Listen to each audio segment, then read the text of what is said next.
all the very distinguished persons seated on the dais, and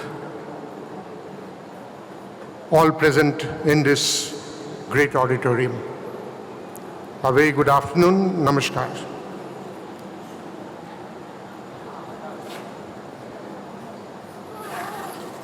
We have had a fairly long session, and I will take very little time of yours.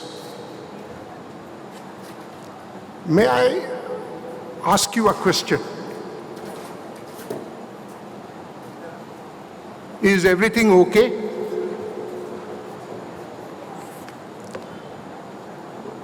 Are you happy? Being an optimist, you will tell me, yes, I am happy. Yes, we are happy. My question is, can you be happier? And you would say yes. Is there not something at the back of your mind troubling you all the time? Then the root cause is what you perceive to be a wrong that has been committed to you. Somebody has hurt you. Something has annoyed you. It is at the back of your mind. You put it in a compartment and you say you are happy. You could be happier without these thoughts.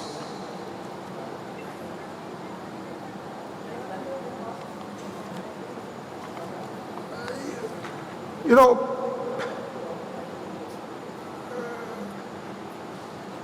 like many of you,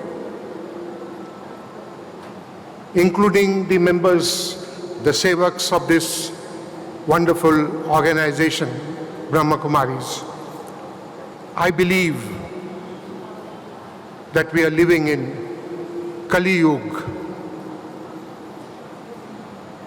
Now, without going into the details of the Vedic cycle of time,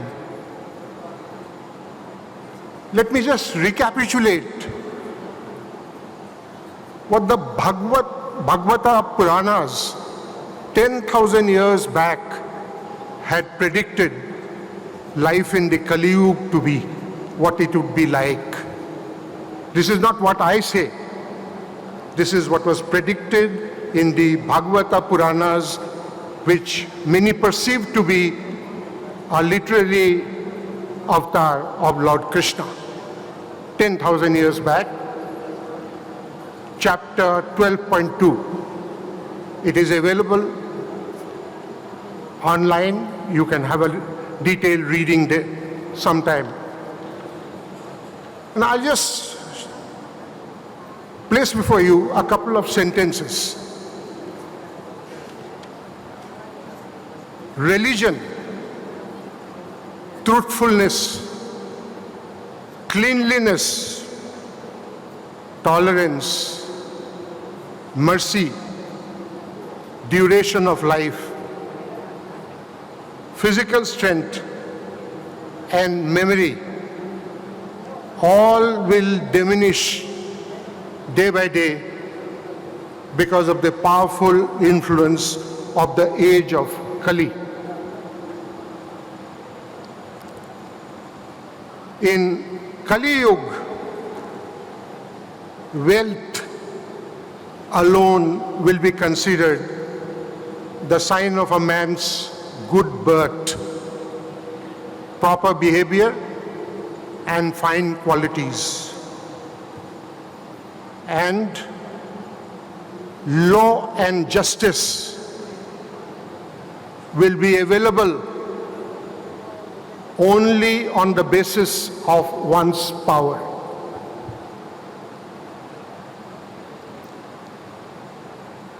Success in business will depend on deceit.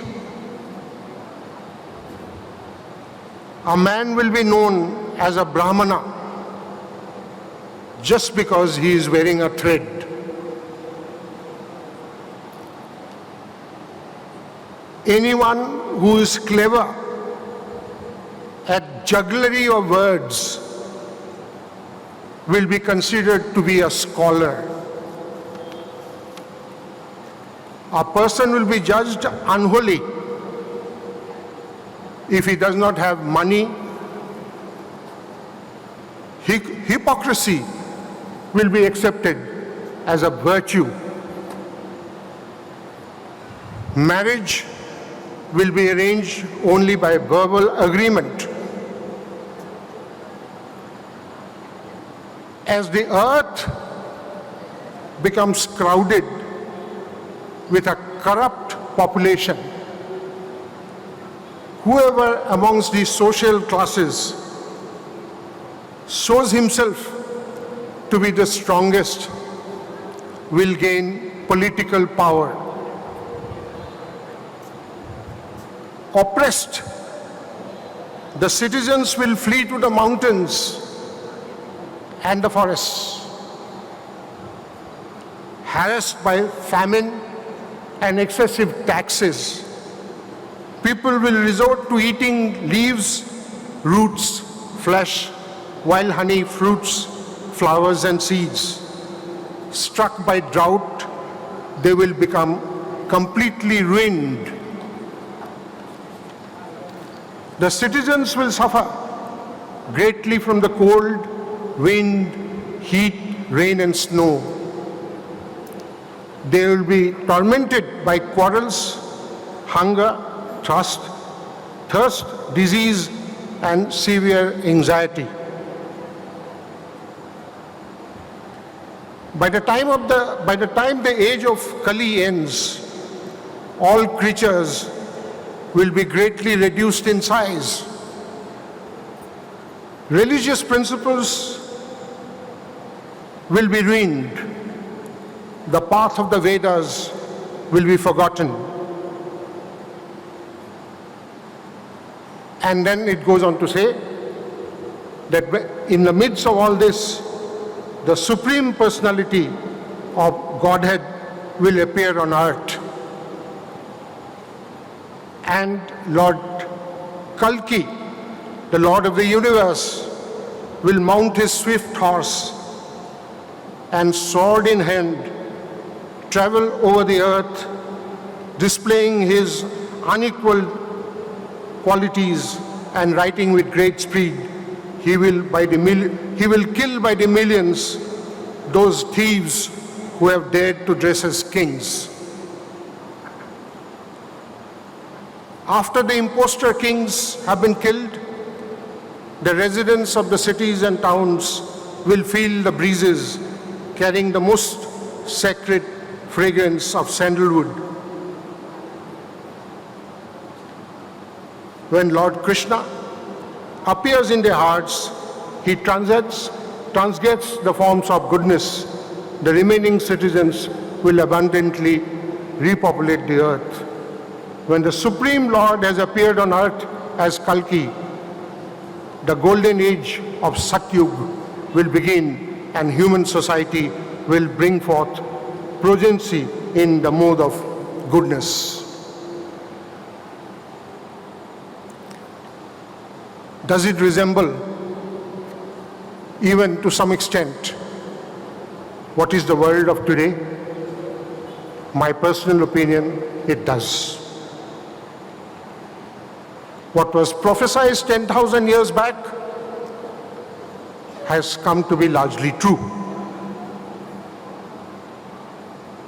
Now, viewed in this context, look at the purpose of this global summit. In the brochure that has been published, the purpose of the summit has been said to be, I quote, "Today, we, the civilized society across the world, are passing through a crisis of political destabilization, social disintegration, and economic uncertainty. It has been described as an age of misery. To evolve solutions, the summit has been divided into 4 different sessions and look at the topics of discussion in each session. Session 1, value-based governance,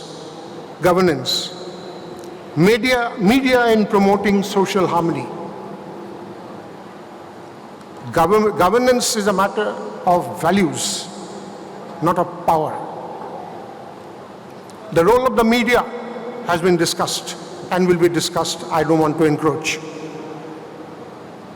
The session 2 is women as flag bearers of happiness, youth as harbingers of change. Women as flag bearers of happiness, do you need anything more than having a look at this wonderful organization, Brahma Kumaris, headed by the ladies all along. The third session is science and spirituality for universal peace, our role in creating sustainable environment. And the fourth is God's vision and mission for creating a better world.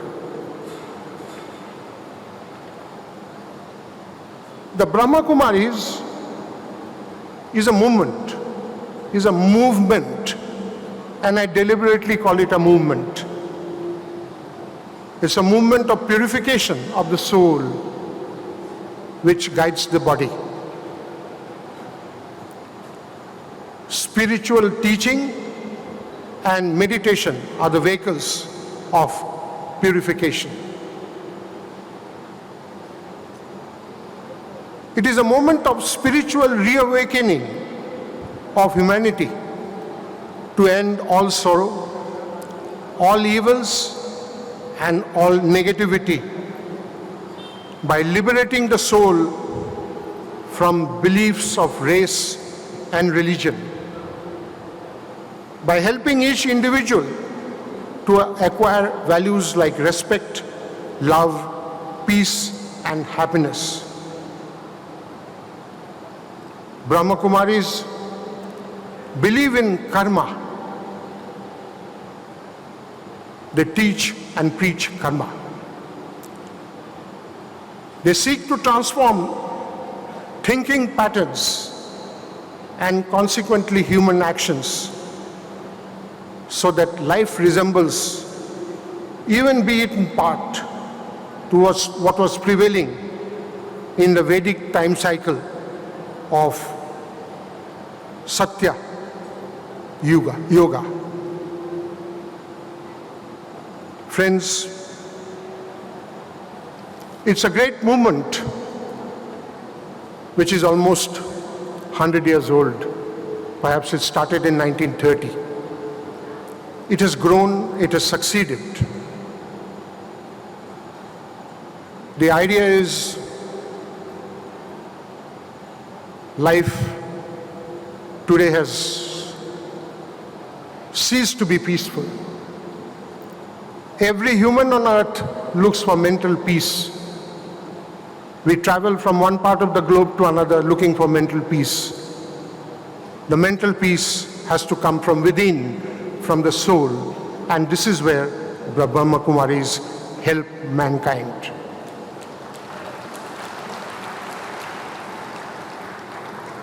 By rejuvenating the soul with good thoughts and deeds, they transform human actions.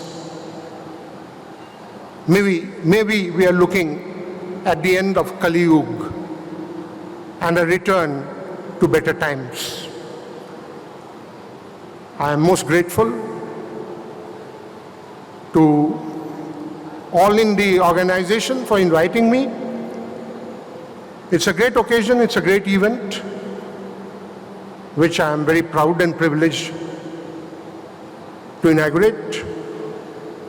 And I end by wishing the organization the very best and this effort all the success. Thank you. Jai Hind.